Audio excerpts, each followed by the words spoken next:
Coming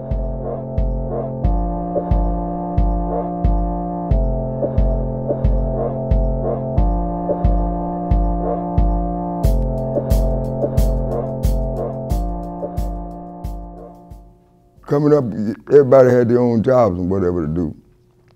My job was, at 7 years old, especially during the winter time, was to make the fires, you know, keep the coal swept back up in the coal bin, go get the coal oil for the lamps. We didn't have electric lights now.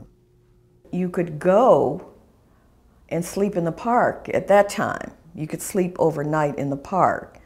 And if you didn't have air conditioning, that's what a lot of families did.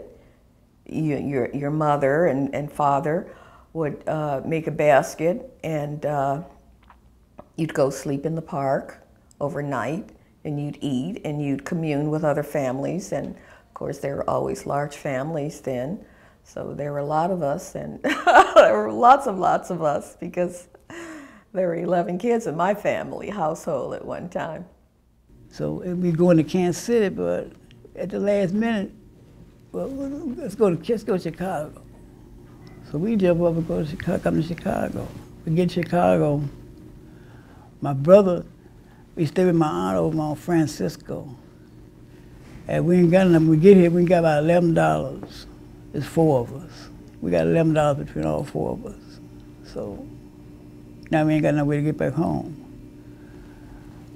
So my brother, the $11 he got that, because that's drive for the gas money. He takes it to go get his hair did, because he had a process, the waves.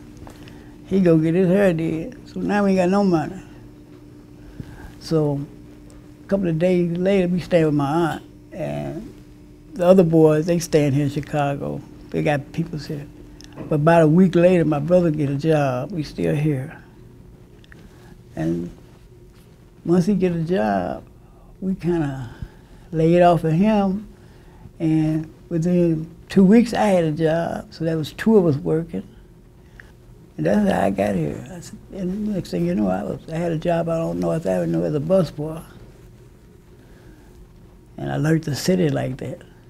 We actually received a mandate from the structure itself, the CPS structure, and we were asked to consider volunteering to help usher in teachers around the city that was willing to help with the desegregation plans for the city. Consequently, it gave us a chance to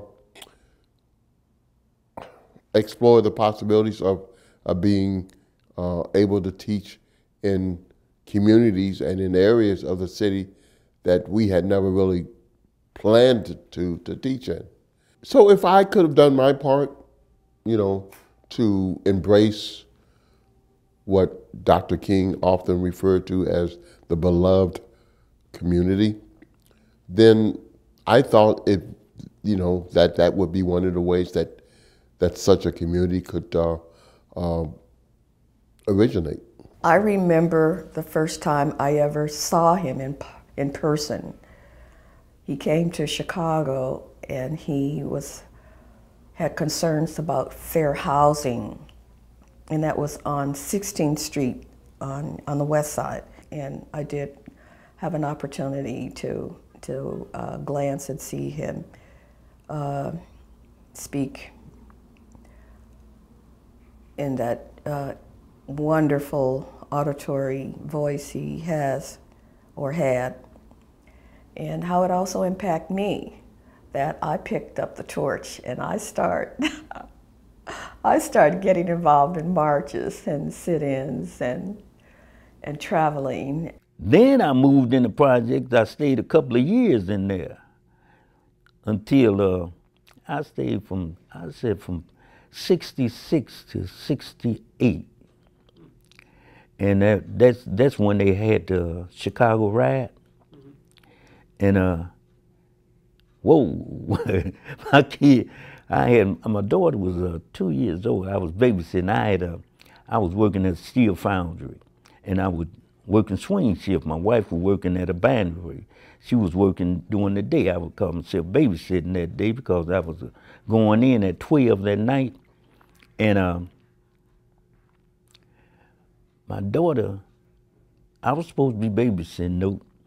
My daughter had got up, and she kept saying, waking me up, talking about fire, fire. I didn't pay no attention. Look around and smell nothing. I'm trying to tell her to go back, and she kept saying fire. So I walked to the window and looked out. So I looked over toward Madison, see nothing but fire, nothing but fire. So first thing that came into my mind, really at that time, I thought it was Judgment Day. I thought the world was in it, you know. The world was in, not only just in turmoil, but there was no beginning, no ending to the violence and stuff that was going through, you know. And seeing people running with clothing and shoes and refrigerators and stoves and just you know, in the communities and whatnot where they lived and whatnot. And I just couldn't see, you know. I said, no, someone told me, you just go home and stay there. And they destroyed the whole neighborhoods and whatnot like that, you know.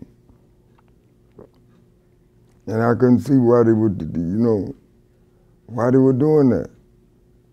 So many things were going on at that time. I surely thought, you know, the world was coming to an end.